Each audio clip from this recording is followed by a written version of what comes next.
3년 전 2021년 코로나가 한창 팬데믹으로 우리에게 공포를 주었을 때 21세기 교회 연구소라는 곳에서요 700명의 기독 청년들을 대상으로 신앙생활에 대해서 설문조사한 적이 있습니다. 기독 청년들, 교회 다니는 청년들, 교회 열심히 다니는 청년들, 그 700명을 대상으로 설문조사한 그 결과 보면 충격 그 자체입니다.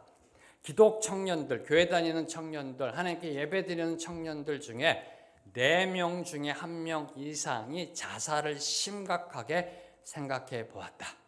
그리고 돈이 최고의 가치라고 응답한 비율이 몇 %일 것 같습니까? 기독 청년들, 교회 다니는 청년들, 여러분의 자녀들, 열심히 하나님 믿는 청년들, 돈이 최고의 가치다. 92%. 그리고 더 심각한 것은 성경 말씀을 지키며 살면 이 사회에서 성공할 수 없다라고 답한 그 비율이 40.4%. 기독 청년들, 교회 다니는 청년들, 심지어 성경 말씀을 지키며 사는 사람은 내 주위에 별로 없다라고 답한 응답이 61.7%. 별로 안 놀라시네요.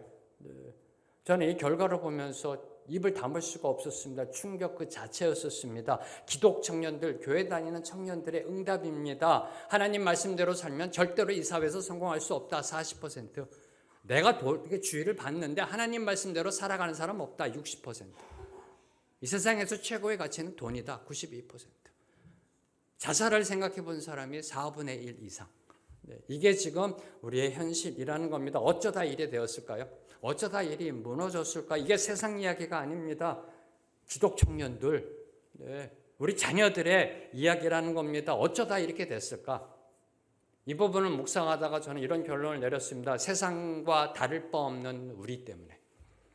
세상과 다를 바 없는 우리 때문에, 세상과 다를 바 없는 오늘날 교회 때문에 이런 결과가 나온 것은 아닐런지요. 이제는요 깨어 일어나야 할 때입니다. 교회가 깨어 일어나야 할 때 이대로 더 이상 방치하면 나라의 희망이 없습니다. 왜 청년들이 이런 생각을 하고 있는데, 기독 청년들이 이런 생각을 하고 있는데 세상 청년들은 얼마나 더 심각할까요? 이제는 교회가 깨어 일어날 때입니다. 이제는 교회가 주의 음성을 들을 때입니다. 이제는 저와 여러분이 주의 음성을 들어야 할 때입니다. 주의 음성을 들어야 올바른 신앙생활을 할 수 있지 않을런지요. 그렇죠? 주의 음성을 들어야 무엇이 정답인지 알고요, 그 정답의 길로 나아갈 수 있는 건 아닐런지요. 다시 교회가 세상의 소망으로 일어설 수 있는 길은 주의 음성을 듣는 길밖에 없습니다. 기억하십시오. 주의 양은 주의 음성을 듣는다라고 성경은 선포하고 있습니다. 저와 여러분 전부 다 주의 양이잖아요. 주의 염소인가요? 제가 너무 심각하게 시작해서 조금 좀 조크로 풀어드리려고요. 우리는 주의 양이잖아요. 하나님의 은혜로 주의 양이 됐잖아요. 얼마나 감사해요.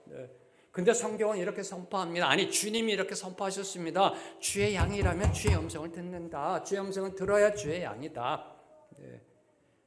그 주님의 음성을 듣는 가장 기본적인 영성, 그 영성은 기도와 말씀, 묵상으로부터 나온다라고 지금 올 초부터 계속해서 하나님은 이 관계성을 통해서 저와 여러분에게 선포하고 있습니다. 주의 음성을 듣는 가장 본질적인 영성은 기도와 말씀 묵상으로부터 나온다. 그래서 저희들이 계속해서 기도에 대해서 하나님의 말씀의 은혜를 듣고 있는 겁니다. 특별히 교회를 향한 사도 바울의 기도를 통하여 어떻게 하면은 그 기도대로 응답받는 삶을 살까 몸부림치자라는 겁니다. 사도 바울께서 기도한 대로 살아내보자. 그 길이 주님의 음성을 듣는 길입니다. 그 길이 참된 백성이 되는 길이기 때문에, 주의 양이 되는 길이기 때문에 계속해서 주님께서는 사도 바울의 기도를 통하여 저와 여러분에게 은혜의 말씀을 선포하고 계십니다. 오늘 말씀, 특별히 에베소서를 보면요, 교회를 향한 사도 바울의 기도가 2차례 기록되어 있습니다. 그만큼 교회를 향해서 에베소서가 총 6장입니다.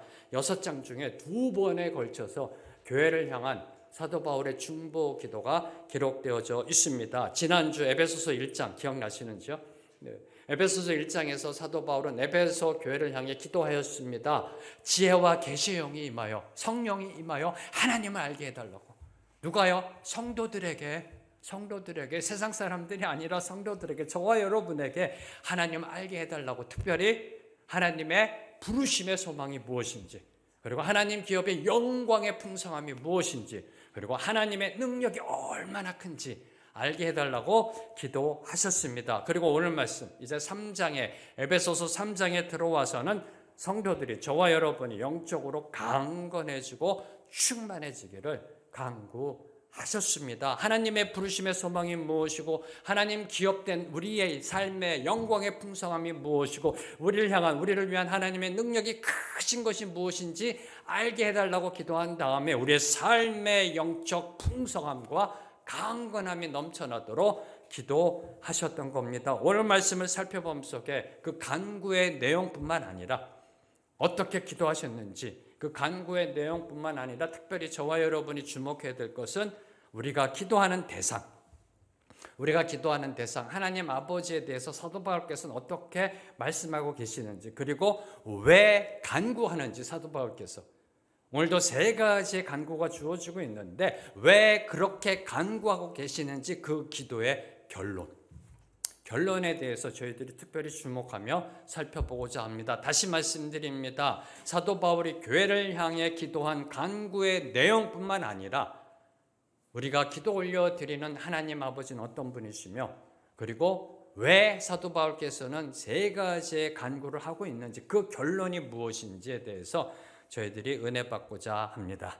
자, 먼저 14절과 15절을 보면 사도 바울의 기도는 이렇게 시작합니다. 14절과 15절 말씀 함께 읽습니다. 시작. 이러므로 내가 하늘과 땅에 있는 각 족속에게 이름을 주신 아버지 앞에 무릎을 꿇고 비노니. 아버지 앞에 무릎을 꿇고 비노니. 사도 바울의 기도는 이렇게 시작합니다. 하나님 아버지 앞에 무릎을 꿇고 기도한다. 하나님 아버지 앞에 무릎을 꿇고 기도한다. 이 모습 속에 저와 여러분의 기도의 본질적인 자세가 어떠해야 하는지에 대한, 그 기본에 대한 2가지의 교훈을 묵상하고자 합니다. 가장 기본적인 거, 가장 본질적인 거, 우리의 기도가 어떤 자세로 임해야 하는지에 대해서 가장 기본적인 2가지의 은혜를 받고자 합니다. 첫 번째, 아버지 앞에. 우리가 어디에 무릎을 꿇어야 되나요? 아버지 앞에라는 겁니다. 이는 우리 기도의 대상이 누구이시다? 아버지이시다. 우리가 누구에게 기도해야 하는가? 아버지에게 기도해야 함을 분명하게 선포하고 계십니다. 우리가 기도하는 대상, 우리의 기도를 들으시고 응답하는 분이 누구시다? 아버지이시다 라는 사실이 강조되고 있습니다. 그래서 예수님께서는 주기도문을 가르쳐 주시면서 제자들에게, 저와 여러분에게 주기도문을 가르쳐 주시면서 제일 먼저 아버지께 기도할 것을 말씀하셨습니다. 하늘에 계신 우리 아버지요. 하늘에 계신 우리 아버지요. 뭘 의미할까요? 아버지 앞에 무릎을 꿇고 비노니. 예수님께서도, 주님께서도 하늘에 계신 우리 아버지요. 뭘 의미할까요? 기도란 아버지와 자녀 간에 이루어지는 대화라는 겁니다. 아버지와 자녀 간에 이루어지는 대화라는 겁니다. 그것이 기도가 되어져야 한다라는 사실입니다. 아버지께 대한 예의를 갖춰야 합니다. 그렇죠? 아버지니까. 아버지에 대한 예의를 갖추면서 동시에 친밀함으로, 자녀니까, 그의 자식이니까 친밀함으로 솔직한 영적 대화가 이루어져야 한다라는 사실을 교훈하고 있는 것이 바로 아버지 앞에라는 단어 속에 주어지고 있습니다. 2번째로 저와 여러분이 살펴볼 것은 무릎을 꿇고 비노니. 무릎을 꿇고 비노니. 대부분 유대인들은요, 서서 손을 들고 기도했습니다. 하나님을 향해. 그런데 오늘 사도 바울께서는 무릎을 꿇었다라고 말씀하고 계십니다. 하나님 앞에 무릎을 꿇었다. 무릎을 꿇었다. 여러분 어떤 느낌이 이게 느껴지시는지요? 어떤 뉘앙스가 느껴지시는지요? 보통은 손을 들고 기도했습니다. 유대인들은 하나님 앞에 나아가 하늘을 향해. 그런데 사도 바울께서는 무릎을 꿇었다라고 강조하고 있습니다. 뭘 의미할까요? 하나님을 향한 존경과 경의, 예의를 갖추는 거죠. 그분 아버지 하나님 앞에 존경과 경의를 담아 기도하면서 동시에 어떤 마음이 들어가 있는 걸까요? 언제 여러분은 무릎 꿇습니까? 간절함, 갈급함. 네. 이 간절함과 갈급함의 그 갈망을 보여주는 게 하나님 앞에 무릎 꿇는 겁니다. 더 이상 물러날 수 없다라는 거. 하나님 앞에 무릎 꿇는 겁니다. 주님, 이 기도 들어주셔야 합니다. 라는 그러한 간절함과 갈급함이 들어가 있는 겁니다. 갈멜리산에서 기도한 엘리야도 하나님 앞에 무릎을 꿇었습니다. 그때 기적이 일어났고요. 그리고 전에 하던 대로 3번 기도한 다니엘도 하나님 앞에 무릎을 꿇고 기도했습니다. 그때 사자굴에 있어서의 기적이 일어났고요. 기도하는 중에 순교한 스데반 집사님도 무릎 꿇고 기도했습니다. 그때 하늘문이 열리는, 주님이 서 계신 곳을 보는 놀라운 영광을 경험했고요. 그리고 겟셋마네 동산에서 기도하신 예수님도 하나님 앞에 무릎을 꿇고 기도하셨다라는 사실입니다. 무릎을 꿇고 기도함이 기도의 능력이라는 겁니다. 하나님이 들어주신다는 겁니다. 왜요? 우리의 갈급함이 있으니까, 간절함이 있으니까, 더 이상 물러날 수 없다라는 그 갈급함으로 나아가 사도 바울께서는 교회를 향해, 오늘 저와 여러분을 향해 기도하셨던 겁니다. 우리가 하나님 앞에 무릎을 꿇어야 하는, 하나님 앞에 무릎을 꿇어야 하는 그 이유에 대해 사도 바울께서는 다음과 같이 14절과 15절에서 선포하고 계십니다. 내가 하늘과 땅에 있는 각 족속에게 이름을 주신 아버지 앞에 무릎을 꿇는다. 하나님은 하늘과 땅에 있는 모든 족속에게 이름을 주신 분이다. 그래서 나는 무릎을 꿇는다라는 겁니다. 모든 족속에게 이름을 주셨다. 하늘과 땅에 있는 온 우주 만물에 이름을 지어주신 분이다. 이름을 주었다. 무슨 뜻일까요? 소유권이 하나님께 있다는 겁니다. 이름을 지었다는 것은요, 그분의 것이라는 겁니다. 그분의 것이기 때문에 그분이 이름을 주어 주었다. 즉 모든 것이 하나님의 소유이다. 하나님이 이 세상 모든 것을 창조하시고 지금도 다스리시고 계신다라는 것이 이름을 주신이라는 속에 들어가 있는 것입니다. 여러분의 자녀들 이름 여러분이 지어줬거나 아니면은 조부께서 지어주거나 그러잖아요. 네, 대부분 그만큼 소속감을 이야기하고 있는 겁니다. 소유감을 이야기하고 있는 겁니다. 다시 말해 이름을 주셨다라는 것은 온 우주 만물이 하나님의 창조 주권하에 있음을 보여주고 있는 겁니다. 이름을 주신이라는 것은 모든 것이 하나님의 통치 주권하에, 창조 주권하에 있음을 시사하고 있는 겁니다. 바로 이런 하나님이 우리의 기도를 들으시는 분입니다. 바로 이런 하나님이 우리의 기도에 응답하시는 분입니다. 우리가 기도하는 분이 그런 분이라니까요. 그래서 성경이 뭐라고 선포하나요? 빌립보서 4장 6절과 7절에 아무것도 염려하지 말고라고 하는 겁니다.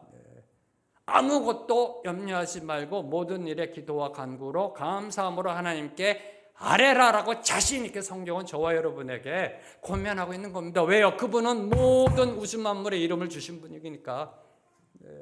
세상을 만드시고 창조하시고 다스리시는 분이니까 아무것도 염려하지 마라. 그분께 기도하라. 라고 성경은 자신 있게 저와 여러분에게 권면하고 있는 겁니다. 얼마나 감사한지요. 근데 표정은 별로 감사함이 안 느껴지시는 것 같아요. 우리가 기도하는 분이 그런 분이라니까요. 그렇게 시시한 신이 아니에요. 우리가 기도하는 분, 우리가 아버지라 부르는 분 정말 대단한 분이시라니까요. 창조주이시고 주권자이시고. 그런데 더 감사한 거, 더 정말 감사한 거, 오늘 말씀 20절을 보세요. 20절 보세요. 우리 가운데서 역사하시는 능력대로 우리가 구하거나 생각하는 모든 곳에 더 넘치도록 능히 주시는 분이시다라고 선포하고 있습니다. 할렐루야. 할렐루야. 우리가 이런 분에게 지금 기도하고 있는 겁니다. 이런 분 앞에 무릎 꿇고 싶지 않으세요? 이런 분 앞에 정말 갈급함으로 나가 기도하고 싶지 않으세요? 이런 분의 음성을 듣고 싶지 않으세요? 우리가 누군가에게 무언가를 부탁할 때요, 무언가를 부탁할 때 두 가지를 고려합니다. 대부분 뭔가를 부탁할 때 첫째, 그 일을 할 수 있는가의 능력, 그렇죠? 그리고 두 번째, 내가 부탁했을 때 그 일을 하려고 하는 의지가 있는가, 두 가지를 고려합니다. 그걸 생각하고 이제 부탁하러 가잖아요. 이 사람이 내가 부탁하는 거 할 수 있는 능력이 있는가?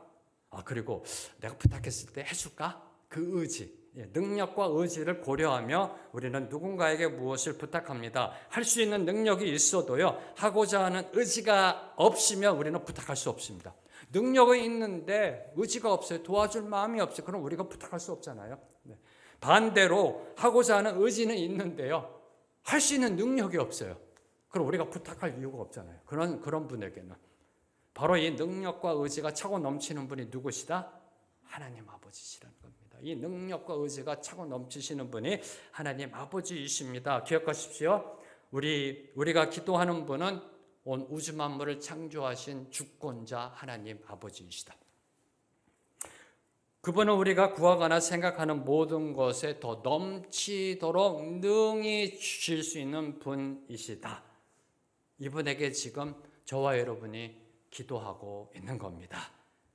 자, 이제 16절과 19절을 보면요, 사도 바울께서 에베소 교회를 위해 기도한 그 간구의 내용이 기록되어져 있습니다. 하나님 앞에 나가 무릎을 꿇고 갈급함으로, 간절함으로 기도한 내용, 하나님 이 기도 들어주셔야 됩니다. 에베소 교회 성도들, 그리고 오늘 이 21세기 생명의 길 교회 성도들이 이렇게 돼야 합니다라고 간절함으로 사도 바울의 그 기도보다 더 능히 넘쳐나게 부어주실 그 하나님께 기도한 그 내용이 16절에서 19절에 세 가지의 기도 내용이 기록되어 있습니다. 먼저 16절 말씀 함께 읽습니다. 시작.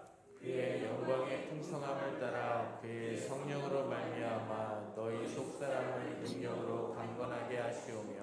사도 바울께서 에베소 성도들을 위해 하나님 아버지께 중보 기도한 첫 번째 간구는 성령으로 말미암아 너희 속사람을 능력으로 강건하게 하시오며, 성령으로 말미암아 저와 여러분의 속사람이 강건해지기를 기도하셨습니다. 지난주 말씀 잠깐 상기해 보겠습니다. 에베소서 1장 19절에서 사도 바울은 성도들이 하나님의 능력의 지극히 크심을 알게 해달라고 기도했습니다. 조금 생각이 나시죠? 어떤 능력인가? 세 가지에 대해서 사도 바울께서 기도하셨습니다.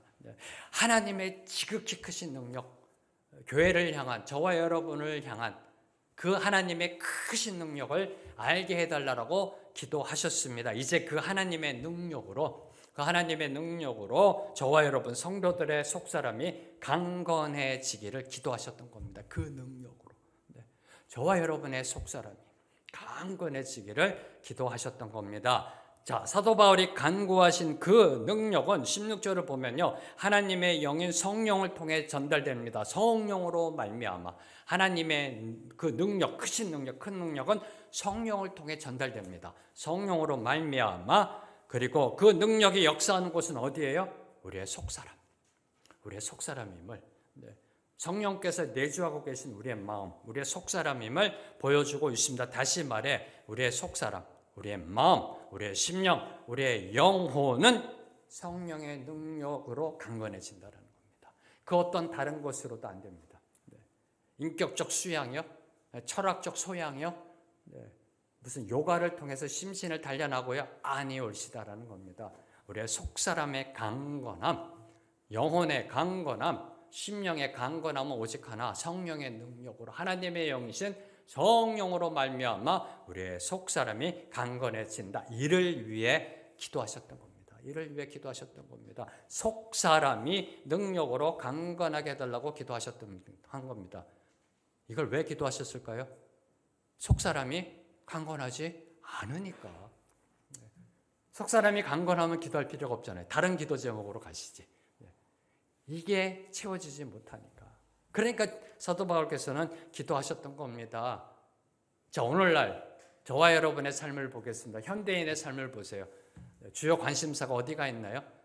연세가 들어가시면서 점점 더 건강에 대해서 관심을 갖습니다. 그렇죠? 현대인들의 관심사 중에 최고의 관심사는 아마 건강일 겁니다. 그러니까 운동하려고 하시잖아요. 그리고 요새는 또 이런 말도 있더라고요. 식사 중에도 웰빙 식사. 이게 몇 년 전만 해도 없던 단어 아닌가요? 식사 중에도 웰빙 식사. 왜? 건강해지려고. 제가 볼 때는 굳이 하실 필요도 없는데 다이어트 하신대요. 절식을 하신대요. 왜 그러냐고 여쭤봤더니 건강 때문에. 옛날엔 살 빼려고 다이어트 했는데 요새는 건강 때문에 무슨 절식이 있고 몇 시간 뭐 단식이 뭐 이게 종류가 여러 개가 있더라고요. 네. 그리고 건강식품, 유기농이냐 뭐냐 이런 것들이 필수 아닌가요? 여러분에게도 관심거리 아닌가요? 네.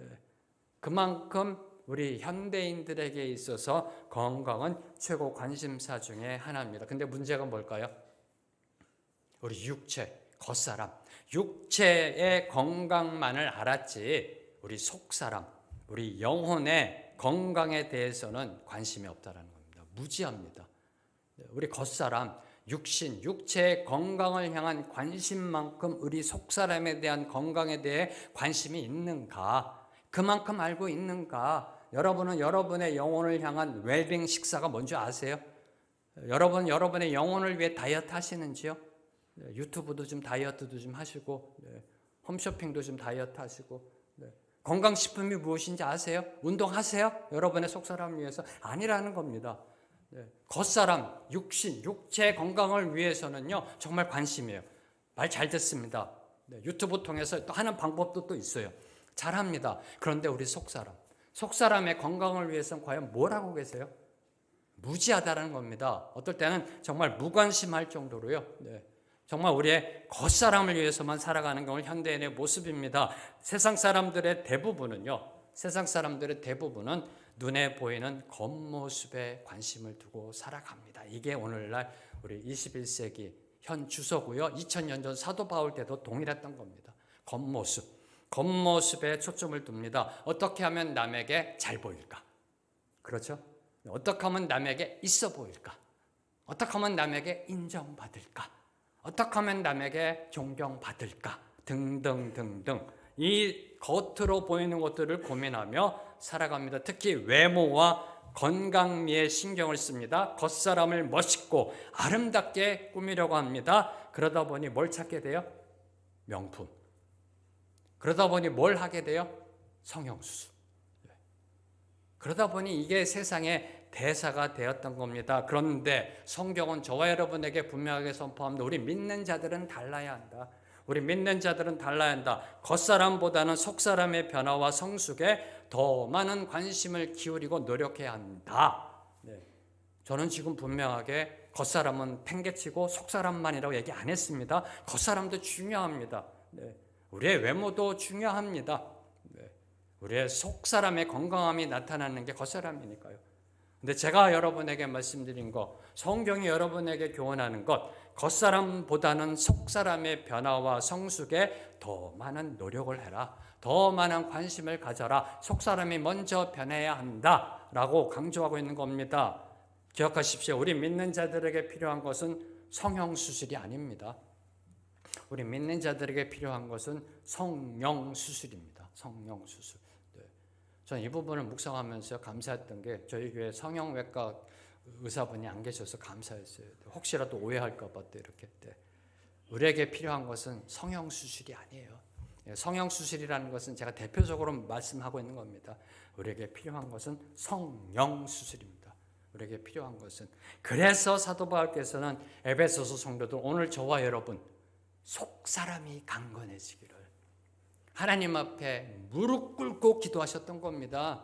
그냥 이렇게 중보 시간에 그냥 한번 기도하는 게 아니라 무릎 꿇고 하나님 앞에 무릎 꿇고 주님 거 들어주셔야 됩니다. 안 들어주시면 저 절대 기도의 자리에서 일어나지 않겠습니다. 간절함으로 하나님 앞에 기도했던 겁니다. 속사람을 강건하게 만들어 주시옵소서라고.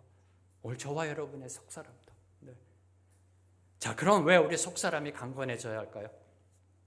사도 바울께서 왜 특별히 속사람의 강건함에 대해서 하나님 앞에 기도하셨던 걸까요? 자, 이에 대해서 고린도 후서 4장 16절에서 18절 세 구절의 말씀 함께 읽습니다. 시작. 그러므로 우리가 낙심하지 아니하노니 우리의 겉사람은 낡아지나 우리의 속사람은 날로 새로워지도다. 우리가 잠시 받는 환난에 경한 것이 지극히 크고 영원한 영광에 중한 것을 우리에게 이루게 함이니 우리가 주목하는 것은 보이는 것이 아니요 보이지 않는 것이니 보이는 것은 잠깐이요 보이지 않는 것은 영원함이라. 17절과 18절 다시 한번 주목해서 보세요. 잠깐 이렇게 보세요. 17절과 18절. 네, 사도 바울께서 우리 믿는 자들의 속사람이 날마다 새로워지고 강건해져야만 하는 그 이유에 대해서 두 가지를 특별히 말씀하고 계십니다. 자막 내려주시고, 자, 첫 번째 17절 말씀. 저희들이 읽은 고린도후서 4장 17절 말씀을 보면요, 고난과 환난 속에서도 영원한 영광, 부활의 영광, 저 하늘 본향의 그 영광을 소망하며 일어나기 위해서 우리의 속사람이 강건해져야 한다라는 겁니다. 왜요? 저와 여러분 그 어느 누구도 예외 없이 인생의 시련과 고난을 겪게 되어 있습니다. 겪으셨고 겪고 있고 또 겪을 겁니다. 그게 우리 인생의 현 주소입니다. 그 어느 누구도 한 사람도 예외 없습니다. 나는 지금까지 한 번도 고난 겪은 적 없다. 나는 만사 형통의 삶을 살았다. 탄탄대로의 삶을 살았다는 사람 한 사람도 없습니다. 인생은요 폭풍입니다. 인생은요 시련입니다. 고난입니다. 네, 그게 인생 아닌가요? 네. 좋을 때, 나쁠 때, 슬플 때, 기쁠 때, 굴곡이 있잖아요. 올라갈 때, 내려갈 때. 그 어느 누구도 예외 없이 시련과 고난의 위기 앞에 닥칩니다. 인생의 폭풍우와 인생의 풍랑을 만납니다. 그때 속사람이 강건한 사람은 하나님 나라의 영광을 바라보며 일어난다라는 겁니다. 자, 대부분의 사람들은요, 인생의 시련과 고난이 몰려올 때, 인생의 그 어둠이 몰려올 때 서쪽으로 달려갑니다. 무슨 소리냐고요? 해가 지는 서쪽, 어둠이 몰려오는 그 서쪽, 지는 해 끝자락이라도 붙잡아 보겠다고 발버둥치며 서쪽으로 달려갑니다. 그 지는 해, 인생의 어둠이 몰려올 때요, 해가 질 때 서쪽으로 지잖아요. 그 석양의 그 빗자락 끝이라도 한번 잡아보겠다고, 거기에 소망 잡아보려고, 그 끝자락도 잡고서 어떻게든 버텨보려고 서쪽으로 달려갑니다. 그런데 속사람이 강건한 사람은 과감히 방향을 돌려버립니다. 어둠이 몰려오고 있는 동쪽을 향해 나아갑니다. 속사람이 강건한 사람은. 그리고 그 동쪽을 향해 어둠 가운데 자리 잡고 앉습니다. 인내하며 기다립니다. 뭘요? 해가 다시 떠오르기를. 해는 반드시 동쪽에서 다시 떠오르게 되어 있기 때문에 이게 속사람이 강건한 사람이라는 겁니다. 네. 시련과 고난과 환난은 있습니다.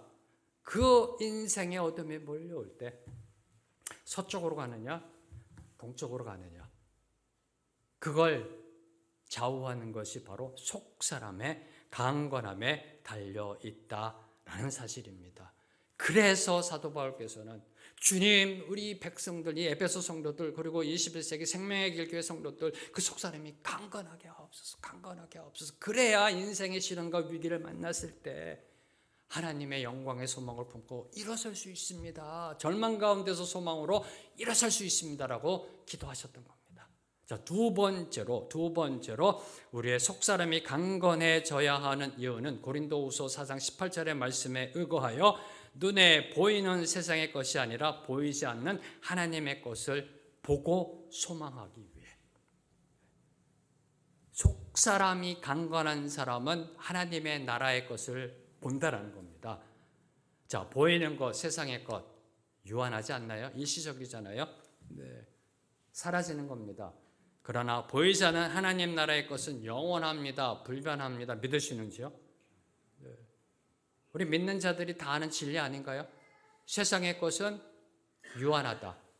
세상의 것은 사라진다. 네, 세상의 것은 언젠간 우리가 놓고 가야 할 것이다. 그런데 하나님 나라의 것은 영원하다, 불변하다. 우리 모두 다 아는 진리 아닌가요? 우리 믿는 자들은 다 아는 진리입니다. 그런데 이 진리를 겉사람만 치장하고 꾸미는 사람은 절대 모른다라는 겁니다. 이 진리를. 절대로 이해 못한다는 겁니다. 겉사람만 치장하고 꾸미는 사람, 겉사람에 초점을 맞추고 사는 사람은 이 진리를 이해 못한다는 겁니다. 왜요? 보이는 것에만 집중하는 사람의 눈에는 뭐만 보일까요? 보이는 것만 보이기 때문에요. 보이는 것, 겉모습에 집중하여 사는 사람의 눈에는요, 보이는 것만 보입니다. 절대로 보이지 않는 것은 볼 수가 없다라는 겁니다. 자, 그러면 주의 양이신 여러분께 질문합니다. 지금 여러분은 보이지 않는 영원한 것을 보고 계시는지요? 네. 보이지 않는 하나님 나라, 그 영원한 것을 보고 있는지요? 우리 인생의 정답을 선택할 수 있는 능력은 우리 겉사람에게 달려있지 않습니다. 어느 길이 생명의 길인지 의의 길인지 우리 인생의 정답을 선택할 수 있는 능력은 우리의 학벌이나 지식이나 권력이나 명예나 돈이 아닙니다. 우리의 속사람이 얼마나 강건하냐, 얼마나 건강하냐에 따라 달려있다라는 겁니다. 우리 모두 속이 꽉 찬 사람, 그것도 복음으로 꽉 찬 사람이 되기를 선포합니다. 기억하십시오. 속이 꽉 찬 믿음. 우리의 속이 꽉 찬 믿음은요, 보이지 않는 것을 볼 수 있는 영적 눈입니다.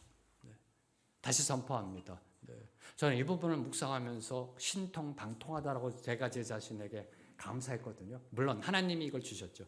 근데 여러분의 반응이 이렇게 썰나가면요, 한 번 더 해야 돼 이게. 저는 이걸 하면서 너무 좋다 그랬거든요. 속이 꽉 찬 믿음은 보이지 않는 것을 보게 되는 영적 눈이다. 영적 눈이다. 네. 얼마나 감사한지요. 네.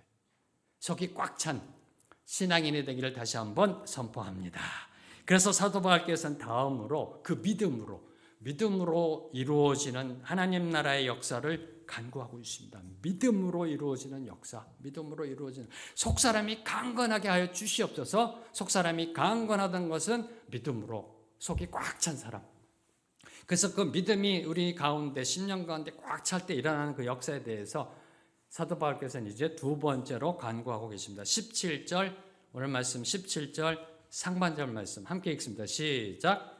믿음으로 말미암아 그리스도께서 너희 마음에 계시게 하시옵고. 거기까지요. 믿음으로 말미암아 그리스도께서 너희 마음에 계시게 하시옵고라고 기도하고 계십니다. 믿음으로 말미암아 예수님께서 저와 여러분 우리 마음 안에 거하시게 되기를 기도합니다. 우리 안에 예수님 안 계세요? 계시잖아요. 네.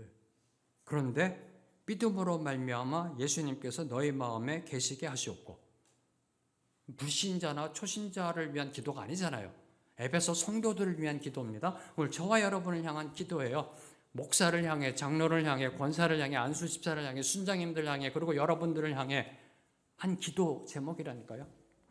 우리 안에 믿음으로 말미암아 예수님이 계시게 해달라고 기도하고 있습니다. 무슨 의미일까 이게요? 무슨 의미로 사도 바울께서는 기도하고 계신 걸까요? 그것도 하나님 앞에 무릎 꿇고 목숨 걸고 배수지 딱 쳐놓고 더 이상 물러날 거 없다 하면서 하나님 앞에 간절함으로 이 기도를 드리고 있는 겁니다. 여기서 계시다라고 번역된 그 원어의 의미는요, 단순히 거하시다라는 의미가 아닙니다. 여기에 계시다라는 것은 문자적으로 해석하면 입주하여 주인이 되다라는 뜻입니다. 입주하여 주인이 되다, 우리 마음을 내 집 삼으시다.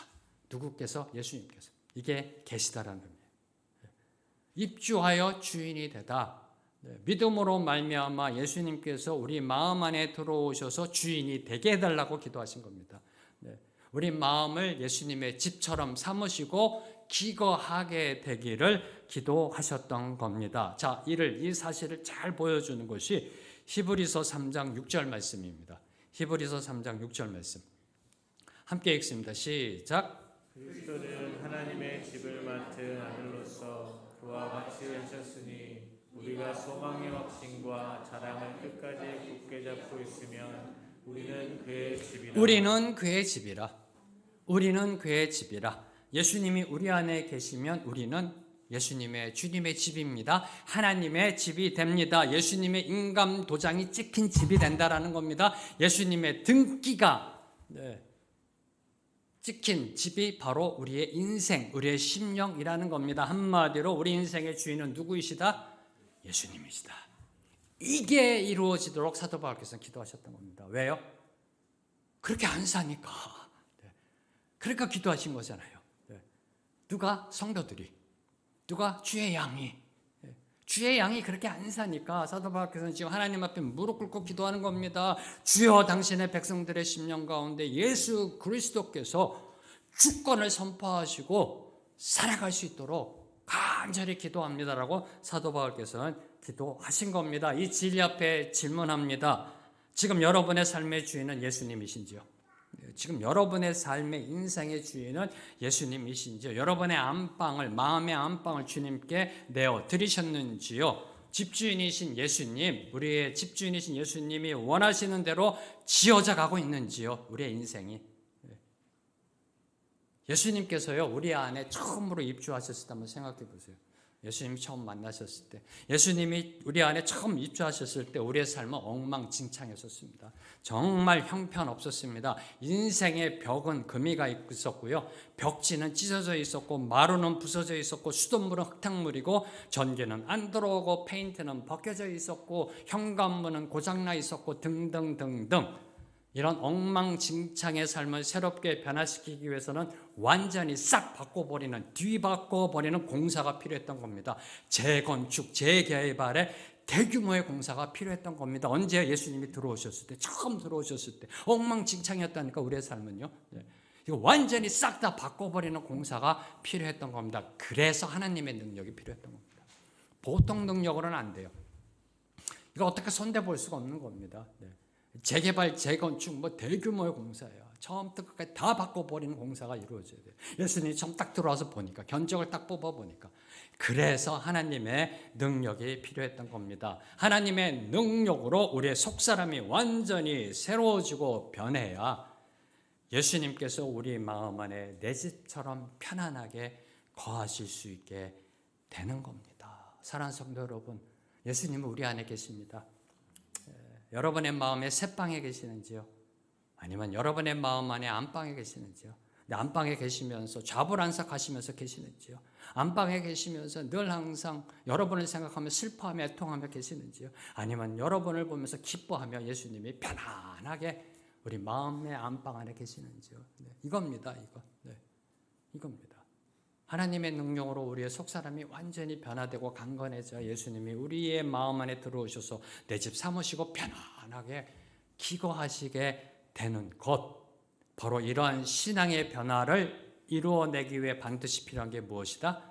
믿음이라는 겁니다. 믿음. 그래서 믿음으로 말미암아. 첫 번째 강구는 성령으로 말미암아 우리의 속사람이 강건해지기를, 두 번째는 믿음으로 말미암아 예수님이 우리 안에 집주인이 되시기를 사도 바울께서는 기도하셨던 겁니다. 믿음이 있어야 주님이 내 안에, 내가 주님 안에 거하는 축복을 누릴 수 있습니다. 그렇죠? 그것도 보통 믿음이 아니라 속이 꽉 찬 믿음이 있어야 우리의 인생을 주님께 다 내어드릴 수 있습니다. 보통 믿음 갖고는 안 돼요. 인간의 본질적 타락함 때문에 아까워서 절대로 손 안 핍니다. 절대로 안 내려놓습니다. 절대로 안 비웁니다. 속이 꽉 찬 믿음이 들어오면 다 내려놓습니다. 주님 앞에 모든 것 다 내려놓습니다. 주님께 올인합니다. 인생을 주님께 온전히 드릴 수 있습니다. 내 인생의 주인이 예수님이 되십니다. 그래야 제대로 된 인생을 살아갈 수 있고 주님의 음성을 들을 수 있게 되는 겁니다. 자, 그럼 한 번 더 질문합니다. 그럼 이런 인생을 지금 여러분은 살아가고 계시는지요? 다시 말해, 지금 여러분은 예수님을 믿고 있는지요? 라는 질문입니다. 다시 질문합니다. 믿음으로 말미암아 예수님이 우리 안에 거하시게 되기를 기도하셨습니다. 자, 그러면 여러분은 지금 예수님이 주인된 인생을 살고 계시는지요? 100% 주권을 주님께 드린 인생을 살고 계시는지요? 이 질문은 다시 말해 지금 여러분은 예수님을 믿고 있는지요의 질문이에요. 믿음으로 말미암아 예수님이 우리 안에 거하시게 된다. 자, 요한복음 11장을 보면요, 죽은 나사로를 다시 살리신 예수님의 기적에 대해서, 그 팩트에 대해서, 역사적인 사실에 대해서 기록하고 있습니다. 나사로가 죽었습니다. 죽은 나사로를 다시 살리시기 위해 예수님께서는 나사로의 마을 베다니로 들어오셨습니다. 그때 오라비의 죽음으로 인하여 절망 가운데 있는 마르다를 향해 예수님이 어떻게 선포하셨는지요? 나는 부활이요 생명이니 나를 믿는 자는 죽어도 살겠고 살아서 나를 믿는 자는 영원히 죽지 아니할 것이다라고 이렇게 그리고 이렇게 질문하십니다. 내가 이것을 믿느냐? 그때 마르다가 뭐라고 대답하나요? 주는 그리스도시요 세상에 오시는 하나님의 아들이신 줄 내가 믿나이다. 믿습니다. 믿습니다. 왜요? 당신은 그리스도시고 하나님의 아들이기 때문에 믿습니다. 라고 선포하였습니다. 이 얼마나 놀라운 고백이에요.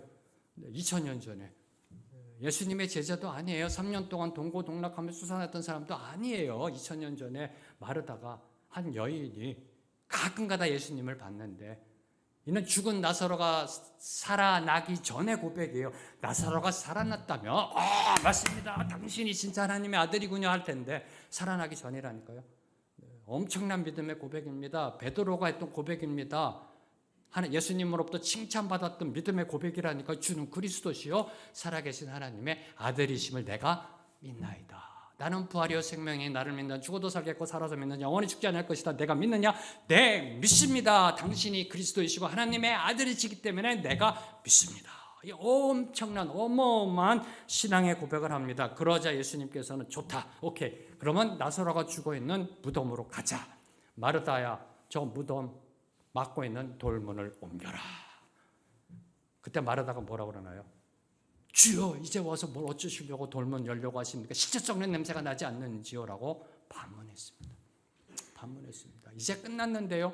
나사로 죽었는데요. 살리실 거면 좀 일찍 오시지 왜 이제 와서 돌문을 열려고 하세요? 하나 둘 셋 넷 나흘이나 지나서 냄새납니다. 실제 썩는 냄새납니다. 라고 불순종하였습니다. 그러자 예수님은 다음같이 선포하셨습니다. 내가 믿으면 하나님의 영광을 보리라. 예수님이 질문합니다. 내가 믿느냐? Do you believe that? 내가 믿느냐? 마르다 대답합니다. Yes, I believe. 네, 믿습니다. 근데 주님이 뭐라고 얘기하세요? 네가 믿으면. 안 믿는다는 거죠. 어마어마한 믿음의 고백. 그 고백이 삶으로 연결되지 못했기 때문에. 삶으로 연결되지 못했기 때문입니다. 사랑하는 성도 여러분, 여러분의 믿음은 하나님의 영광을 보는 믿음인가요? 죽음 앞에서도 무덤 앞에서도 능력을 증거하는 믿음인가요? 아니면 단순히 입술의 고백의 믿음인가요? 아니면 단순히 신앙적 고백의 믿음에 머물러 있는지요? 자, 이제 세 번째로 사도 바울의 세 번째 강구는요. 예수님이 우리 안에 거하심으로 인해 예수님을 체험하기를 특히 예수님의 무한한 사랑을 깨닫게 해달라고 기도하셨습니다. 자, 17절 하반절부터 19절 상반절까지 읽겠습니다. 17절부터 보여주세요. 네, 하반절 너희가 사랑 가운데서부터 읽겠습니다. 시작. 너희가 사랑 가운데서 뿌리가 막히고 터가 굳어져서 능히 모든 성도와 함께 지식에 넘치는 그리스도의 사랑을 알고 그 너비와 길이와 높이와 깊이가 어떠함을 깨달아. 거기까지요. 네. 예수님의 사랑을 알게 해달라고 기도하셨습니다. 속사람의 강건함, 예수님이 우리의 주인 되시고 주권자 되심을, 그리고 세 번째는 예수님의 그 사랑을 깨달아 알게 되기를 기도하셨습니다. 예수님의 사랑을 알고 그 너비와 길이와 높이와 깊이가 어떠함을 깨달아 알게 되기를 기도하셨습니다. 예수님의 사랑의 너비와 길이와 높이와 깊이란 무엇을 의미할까요? 너비와 길이와 높이와 깊이가 어떠함을 깨달아 알게 되기를 소망하셨습니다. 뭘 의미할까요? 자, 이는 예수님이 십자가에서 보여준 측량할 수 없는 사랑에 대한 표현입니다. 측량할 수 없는 사랑에 대한 표현. 이 세상에서 넓고 길고 높고 깊은 사랑은 오직 하나, 예수님의 십자가 사랑밖에 없습니다. 바로 이 사랑, 예수님이 십자가에서 보여주신 사랑, 측량할 수 없는 무한한 사랑을 머리로 이성으로 이해하고 마음으로 가슴으로 깨달아 알게 되기를 기도하셨던 겁니다. 감동받게 되기를, 감사하게 되기를, 지성으로 지식적으로 이해하고요. 그리고 그 머리에서의 깨달음이 가슴으로 내려와 가슴을 쳐서 감동하게 되기를, 감동, 감격, 감사, 감탄, 감복하게 되기를 사도 바울께서는 기도하셨던 겁니다. 이 부분이 상당히 우리 신앙생활에 있어서 중요합니다. 왜요? 사도 바울께서는 우리로 하여금 예수님을 더욱더 사랑하게 해달라고 기도하지 않으셨어요. 주님, 당신의 백성들이 당신을 목숨 바쳐 사랑하게 하옵소서라고 기도하지 않으셨어요. 그 반대요, 그 반대. 우리를 향한 예수님의 사랑을 더 잘 알게 해달라고 기도하셨다는 겁니다. 이 부분이 상당히 중요합니다. 왜? 우리 신앙의 본질, 우리 신앙생활, 믿음 생활의 본질은 바로 예수님의 사랑임을 보여주고 있는 겁니다. 우리 믿음의 시작은요, 우리를 향한 예수님의 사랑이라는 겁니다. 예수님의 사랑이 없었으면 우리가 어떻게 예수님을 사랑할 수 있을런지요? 바로 이 부분을 강조하고 있는 겁니다. 저와 여러분이 하나님의 구원받은 백성, 주의 양이 된 것, 그분의 사랑의 은혜라는 겁니다. 먼저 우리를 사랑해 주셨기 때문에. 그래서 사도 바울께서는 기도하는 겁니다. 우리를 향한 예수 그리스도의 사랑을 더 잘 알게 해달라고, 뼈속까지 느끼고 체험하고 깨달아 알게 해달라고 기도하셨던 것입니다. 그런데 이 기도를 역으로 보면 구원받은 성도 중에 아직 예수님의 사랑을 충분히 인식하지 못하고 살아가고 있는 사람이 있다는 겁니다. 그러니까 기도하신 거죠. 깨달아 알게 되기를, 예수님의 그 십자가 사랑을 깨달아 알게 되기를. 그럼 역으로 얘기하면 이 사랑을 아직 깨닫지 못하는 사람이 있다라는 겁니다. 다시 말해, 구원받았지만 예수님이 십자가를 통해 보여주신 그 하나님의 사랑이 무엇인지를 아직도 제대로 모르고, 그 사랑이 얼마나 감사한지를 체험하지 못하고 그저 신앙생활 한다라고 하는 사람들이 있다라는 겁니다. 누구 중에? 성도 중에. 그러니까 사도 바울께서 기도하신 거죠. 이 점이 정말 안타까운 거예요, 목사로서요. 이 점이요. 왜? 이거는 오늘날 저와 여러분의 문제이기도 하니까. 저와 여러분을 향한 십자가의 사랑, 날마다 이게 체험되고 깨달아지면 날마다 감사합니다. 날마다 감사하고요. 날마다 찬양이고요. 그렇게 나가지 않을까요? 이걸 망각하니까. 저와 여러분의 평상시의 삶의 모습이 드러나는 게 아닐런지요. 지금 여러분은 이 주님의 사랑, 여러분을 향한 예수님의 사랑을 깨달아 알고 있는지요? 그 사랑이 얼마나 감사한지 뼛속까지 체험하고 느끼고 있는지요? 이 주님의 사랑을 깨닫고 체험한 사람은요, 다음과 같이 고백합니다. 시편 63편 3절과 요한일서 3장 16절 말씀, 두 구절 말씀 함께 읽습니다. 시작. 주의 인자하심이 생명보다 나음으로 내 입술이 주를 찬양할 것이라. 그가 우리를 위하여 목숨을 버리셨으니 우리가 이로써 사랑을 알고 우리도 형제들을 위하여 목숨을 버리는 것이 마땅하니라. 나를 향한 주님의 사랑을 깨달아 안 자, 체험한 자는 이렇게 선포합니다. 그의 사랑이, 그의 인자가 내 목숨보다 낫다. 내 목숨보다 더 중요한 것이 그분의 사랑이다. 얼마나 감사하면 이런 고백이 나올 수 있을까요? 주의 사랑을 체험한 자는요, 이렇게 고백합니다. 우리도 형제들을 위하여 목숨을 버리는 것이 마땅하다. 주님의 사랑을 깨달아 알면요, 목숨 건 신앙으로 나아갑니다. 주님의 사랑이 느껴지면요, 주님께 올인하는 신앙으로 나아갑니다. 그 어떤 경우에도 목에 칼이 들어와도 주님을 끝까지 따라가는 신앙, 그러한 신앙으로 나아가게 됩니다. 이 세 가지 사도 바울의 기도, 성령으로 말미암아 우리의 속사람이 강건해지고, 믿음으로 말미암아 예수님이 우리 안에 주인이 되시고, 그리고 우리를 향한 예수 그리스도의 사랑을 깨달아 알게 되기를 소망하신 이 간구, 이 세 가지의 기도를 정리하면서 저와 여러분이 절대로 놓치지 말아야 할 것이 있습니다. 그것은 바로 이 기도의 시작과 끝이 있다는 겁니다. 시작과 끝, 기도의 출발점과 결론이 있다라는 겁니다. 우선 먼저 사도 바울의 기도, 이 세 가지 간구의 출발점은 16절 시작 부분. 어떻게 시작하나? 16절에요. 하나님의 영광의 풍성을 따라 기도하셨다는 겁니다. 이게 기도의 출발점이라는 겁니다. 우리의 기도가 하나님의 영광의 풍성을 따르는 기도가 되어야 함을 교훈하고 있는 겁니다. 하나님의 영광의 풍성함, 하나님의 영광의 풍성함이란 무슨 뜻일까요? 창조주 하나님, 주권자 하나님의 전능하신 능력과 지혜, 은혜와 진리의 충만함을 의미합니다. 그분 되심의 충만함을 의미합니다. 그 영광의 풍성함, 능력의 풍성함, 지혜의 풍성함, 은혜의 풍성함, 진리의 풍성함에 의지하며 호소하며 기도라는 겁니다. 바로 이 신적 충만함이 우리 기도의 출발점이자 우리 기도의 원동력이 되는 겁니다. 무슨 말이냐고요? 쉽게 설명드리겠습니다.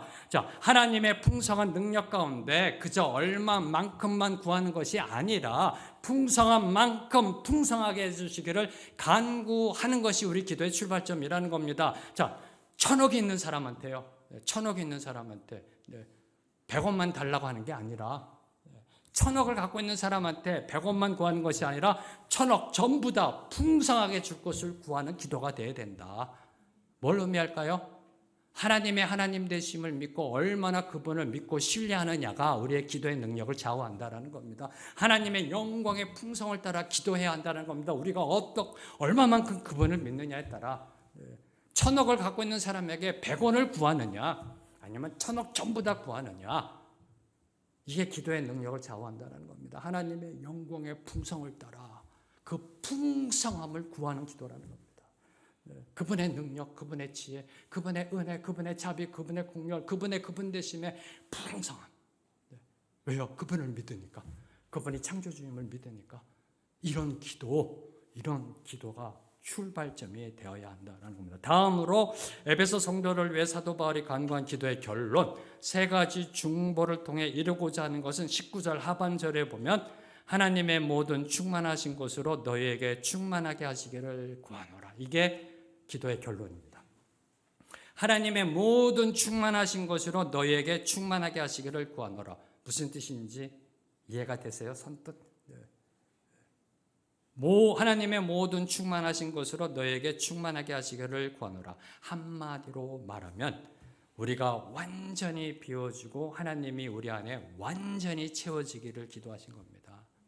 하나님의 충만하심이 우리의 충만함이 되기를, 내가 나를 내려놓고 내가 나를 비우고 내 자아를 내려놓고 그 안에 하나님의 하나님 되심이 가득 채워지기를, 어떻게 해서? 속사람이 강건해지고 예수님이 집주인 되시고 예수님의 사랑을 깨달아 알아 하나님의 충만하심이 우리 안에 거하게 되기를 기도하셨던 겁니다. 다시 말해 온전히 하나님의 지배를 받는 것, 그리하여 우리의 언어와 행동과 모든 삶에 하나님의 하나님 되심이 그대로 드러나는 것, 바로 그것을 위해 기도하셨던 겁니다. 한마디로 성령 충만함으로 예수님을 닮아가는 것, 저와 여러분이 기도하는 것, 그리스도의 장성한 분량에 이르기까지 나아가는 것, 이게 바로 사도 바울께서 에베소 성도를 향해 기도한 기도의 결론이라는 겁니다. 오늘 저와 여러분을 향한 결론이기도 합니다. 사랑하는 성도 여러분, 이 사도 바울의 기도가 오늘 우리를 향한 응답이 되기를 소망합니다. 오늘 말씀을 맺겠습니다. 사도 바울께서는 에베소서를 통해 오늘 우리를 향해서도 하나님 아버지께 간구하고 계십니다. 하나님 아버지의 영광의 풍성함에 전적으로 의지하며 저와 여러분을 향해 기도하고 계십니다. 첫째, 우리의 속사람이 새로워지고 강건해지기를, 두 번째로 우리의 삶이 온전한 믿음으로 예수님이 거하시는 집이 되기를, 세 번째로 예수님의 십자가 사랑을 깨달아 알아 체험하고 삶으로 증거하고 체험하기를, 고백하게 되기를 간구하고 계십니다. 그리하여 주님을 닮아가는 참된 성도가 되기를, 그리하여 하나님의 충만하심이 차고 넘치는 삶을 살아내길 기도하고 계십니다. 이 오늘 말씀을 묵상하며 함께 찬양하며 나아갑니다. 오늘도 변함없이 우리의 기도를 들으시는 분, 우리의 기도에 응답하시는 분, 크고 놀라운 능력으로 우리를 돌보시는 하나님, 차고 넘치는 하나님의 사랑으로 우리를 이끄시는 그 전능하신 하나님을 찬양합니다.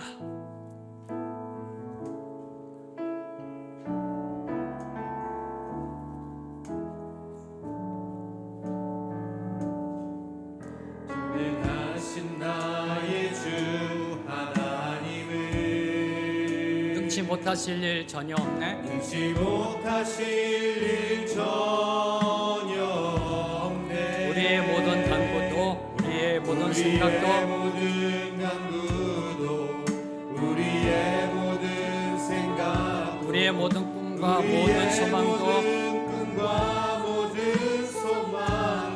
신실하신 나의 주 하나님은, 신실하신 나의 주 우리의 모든 괴로움 바꿀 수 있네.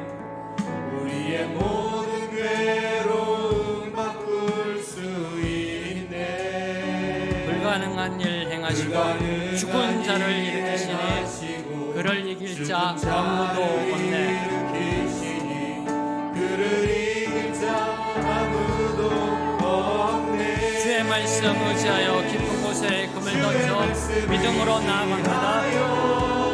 깊은 곳에 금을 던져 오늘 그가 놀라운 일을 이루신 것 오늘 그가 놀라운 일을 이루시는 것 보라. 주의 말씀 의지하여 믿음으로 금을 던져 믿음으로 금을 던져 믿는 자에게 능치 못함 없네. 자에게 능치 못함. 한 번 더 찬양합니다. 전능하신 나의 주 하나님은 전능하신 나의 주 하나님은 능치 못하실 일 전혀 없네.